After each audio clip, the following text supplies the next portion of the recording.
साधक हैं, बहुत ध्यान से आप सुनेंगे। देखिए, आप कोई भी साधना कर रहे हैं, आप भगवान के मार्ग में चलना चाह रहे हैं, आप संसार के दुखों को समझ चुके हैं, आप भले ही उनसे छूट नहीं पा रहे हैं, आप संसार के विषयों से अभी मुक्त नहीं हैं, लेकिन आप उनको समझ चुके हैं, उनका दुख आप जान चुके हैं और आप सच्चे सुख की चाह में हैं, तो निश्चित मानिए आप बहुत ध्यानपूर्वक सुनिएगा। केवल और केवल किसी भी व्यक्ति को अगर आंतरिक और बाह्य दोनों सुख चाहिए तो वो भगवान की ही शरण में है। शरण का मतलब है पूर्ण भगवान पर भरोसा हो जाना, भगवान की सृष्टि पर, भगवान द्वारा दिए हुए हमारे शरीर पर, शरीर से संबंधित लोगों पर, इस पूरे संसार का जो विधान है, इसमें ये सब हमारे प्रभु का ही किया हुआ विधान है, ऐसा भीतर से दृढ़ विश्वास हो जाना, तो फिर साधक में भय नहीं रहता। आप ध्यान दें, जब आप साधना करते हैं, अभी तक जब आपने साधना, अभी जो बहिर्मुख हैं उनको आप देखिएगा, वो हर किसी क्रिया में कोई दुर्घटना हो गई, कोई दुख आ गया, वो सुख की तलाश में तो हैं, वो धन संपदा तो इकट्ठी कर चुके हैं, इकट्ठी करने में लगे हैं, लेकिन इन बड़ी बड़ी जो समस्याएं आ जाती हैं उनको वो सहन नहीं कर पाते। आप देखना, भीतर से बहुत दुखी हो जाते हैं, भगवान को कोसने लगते हैं, भगवान की दुनिया को कोसने लगते हैं, भीतर से कोई भी उनको सहारा नहीं नजर आता। आप ध्यान दें, आप अगर परमार्थ में चल रहे हैं, इस बात को आप समझ लें, आप अगर भगवान के मार्ग में चल रहे हैं, भले ही आप एक लोटा जल ही भगवान शिव को समर्पित कर रहे हैं, निश्चित मानिए ये प्रभु ही आपसे करा रहे हैं, आपका ही भला करने के लिए। इस भाव को आपको समझना होगा। जब तक प्रभु नहीं चाहेंगे तब तक आप ध्यान दें, कोई भी उनका नाम नहीं रट सकता। भगवान की नाम रूप लीला धाम, इन चारों में से किसी न किसी का आश्रय लेना पड़ता है। या तो भगवान की कथा श्रवण करने लग जाओ, या भगवान का नाम रटने लग जाओ, या भगवान का कोई धाम की निष्ठा ले लो। मैं आपको सच बता रहा हूँ, किसी न किसी का आश्रय हमें लेना ही पड़ता है। और ये क्यों लेना पड़ता है? क्योंकि जब हमारा जन्म होता है, इस संसार में आते हैं हम, हमारे कर्म हमारे साथ ही रहते हैं, और वो दोनों प्रकार के हैं, सुख भी और दुख भी। आप देखेंगे सब सुख में लगे, सब सुख ही चाह रहे हैं, सुख की ही पूरी अपनी सामर्थ सुख बटोरने में लगा रहे हैं, लेकिन दुख क्यों आ जाता है? क्यों शारीरिक पीड़ा, मानसिक पीड़ा, परिवार आदमी, रोग क्लेश, ये क्यों आ जाते हैं? आप ध्यान दें, ये हमारे साथ ही चलता है।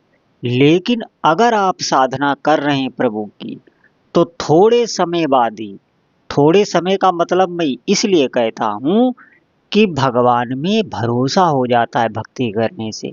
आप उनकी सेवा कर रहे हैं, आप उनका नाम जप कर रहे हैं, आप निष्ठा से ये कर रहे हैं, आप करते रहिए, प्रभु की इच्छा से ही कर रहे हैं। इससे आपको अपनी उपास्य देव में पूर्ण भरोसा हो जाता है। फिर साधक को कोई दुख नहीं लगता, दुख में भी उसे कृपा नजर आती है। ये केवल कहने सुनने की बात नहीं है, मैं निश्चित आपको बता रहा हूँ। भीतर से इतना दृढ़ विश्वास जब हो जाता है प्रभु में, तो कोई भी दुख उसे दुख नहीं लगता। क्यों? क्योंकि उसका सहारा भीतर से दृढ़ है, वो अपने प्रभु पर विश्वास रखता है, वो जानता है ये घटना, ये जो आई है, ये दुख आया है, इसमें हमारे प्रभु हमारा कोई न कोई मंगल विधान ही किए हुए हैं, ऐसा उसे दिख जाता है। ऐसा नहीं है कि ये सिर्फ मन से सोच लेता है, मन के सोचने मात्र से कभी भी भय शोक दूर नहीं होता, ये स्थिति प्रभु दे देते हैं, साधक की स्थिति प्रभु दे देते हैं। ये कोई अपनी सामर्थ्य की बात नहीं है, अपनी सामर्थ्य इतनी है कि प्रभु का अधिक से अधिक आप नाम लीजिए। नाम लेने में भी आप ध्यान दें, प्रभु की कृपा से ही आप उनका नाम जप कर सकते हैं। जब तक भगवान नहीं चाहेंगे, निश्चित मानिए कोई भी उनके मंदिर नहीं जा सकता, कोई भी धर्म का कार्य वो नहीं कर सकता, उसका धन रखा रह जाएगा लेकिन परमार्थ में नहीं लग सकता। ध्यान देना इस बात पर। आप वो क्रिया कर ही नहीं पाएंगे जो आपके सुकृत उत्पन्न हो जाए, जब तक प्रभु की इच्छा नहीं। आप अगर भजन में चलना चाह रहे हैं, आपका मन बन रहा है, तो हर्षित हो जाइए। आप ध्यान दें, हर्षित हो जाइए। भले ही आज आप सोच रहे हैं, ये प्रभु ही आपके भीतर विचार के रूप में आए हैं कि आप चलिए इस मार्ग में। ये भीतर से वही प्रेरणा दे रहे हैं, और अगर किसी दूसरे से प्रेरणा करा रहे हैं तो उनके माध्यम से वो आपको घसीटना चाह रहे हैं। इन्हीं बातों पर साधक ध्यान नहीं देता, वो इसे बहुत हल्के में ले लेता है। वो जानता है जैसे समाज में सब बहिर्मुख होकर इंद्रिय विषय भोगों में लगे हुए हैं, उसी संसार में आसक्त होके।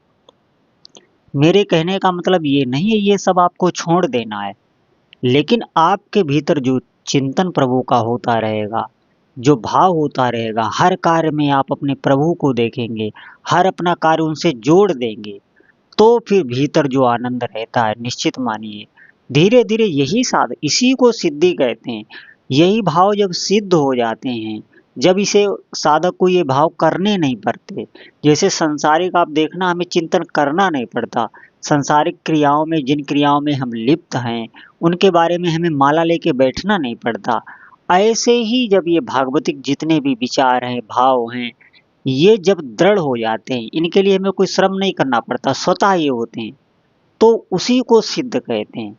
ऐसे साधक का अगर किसी समय भी शरीर छूट जाए, तो उसे शरीर छूटने की पहली बात तो कोई पीड़ा नहीं होती, और वो अपने ज्ञान में रहता है, अपने प्रभु के ज्ञान में होता है, उसकी कभी मृत्यु नहीं होती। क्यों नहीं होती? क्योंकि उसका चिंतन प्रभु का हो रहा है, उन्हीं के लिए वो जी रहा था। निश्चित मानिए मनुष्य शरीर का जैसे बहुत से मार्ग बताए गए, इतने कठिन कठिन मार्ग बताए गए हैं, ये सबसे सरल मार्ग बताया गया है भगवान की विग्रह की सेवा करना, उनकी छवि, उनकी फोटो, उनकी मूर्ति की सेवा करना और उनका नाम जप करना। ये शोध के संतों ने बताए हैं। जब आप प्रगट में उनकी सेवा करोगे, उनका नाम जप करोगे, तो निश्चित ही आपका उनके प्रति मोह हो जाएगा, जिसे आसक्ति कहते हैं। संसार में होता है तो मोह हो जाता है। ये ज्यों ही साधक का हो जाता है तो समस्त सिद्धियां आने लगती हैं, क्योंकि जो अभी तक आसक्ति हमारी संसार में थी, वही हमारे उपास्य देव के प्रति हो जाती है। इसीलिए सारी साधना और ये क्रिया, ये पाठ, पूजा, भक्ति जो बताया जाता है, उसका मतलब ही यही है कि जो संबंध जितना मजबूती से, जैसे संसार की कोई चीज जब छूटती है हमसे, संसार में हमारी कोई हानि हो जाती है, तो हमारा देखें चित्त कैसा व्याकुल हो जाता है, कैसा तड़पने लगता है, कितना हम भय में चले जाते हैं। ठीक इसी प्रकार जब प्रभु का भजन छूट जाए या प्रभु का चिंतन छूट जाए, उनकी सेवा छूट जाए, जिस दिन भी आपके जीवन में थोड़ी सी व्याकुलता होने लगी भगवान की सेवा छूटने में, भजन छूटने में, तो निश्चित मानिए आपका जीवन सिद्ध हो गया। आपका जो जन्म लेना है वो सफल हो गया। आप भगवान की ओर बढ़ रहे हैं, बढ़ते रहिए और बढ़ते रहिए और श्रम कीजिए, और इन सब स्थितियों में पहुंचाने वाला सिर्फ और सिर्फ भगवान का नाम है। क्योंकि नाम जब इतनी सरल साधना है, और भी साधनाएं हैं, लेकिन वो करने में हम समर्थ नहीं हैं। इस कराल कलिकाल में चिंतन कहीं और चलता रहता है, क्रिया कुछ और होती रहती है, मन एक बार में दो दो वस्तुएं सोचता है, कहाँ कहाँ पहुंचा देता है।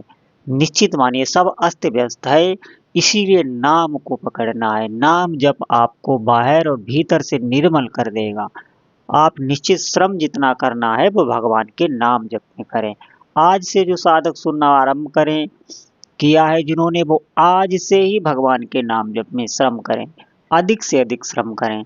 अगर आपको भीतर से दृढ़ स्थिति प्राप्त करनी है कि चाहे जितना भी सुख आ जाए, चाहे कितना भी दुख आ जाए, हम कभी हारे ना, डरे ना, तो सभी साधकों से प्रार्थना है अधिक से अधिक भगवान का जप करें।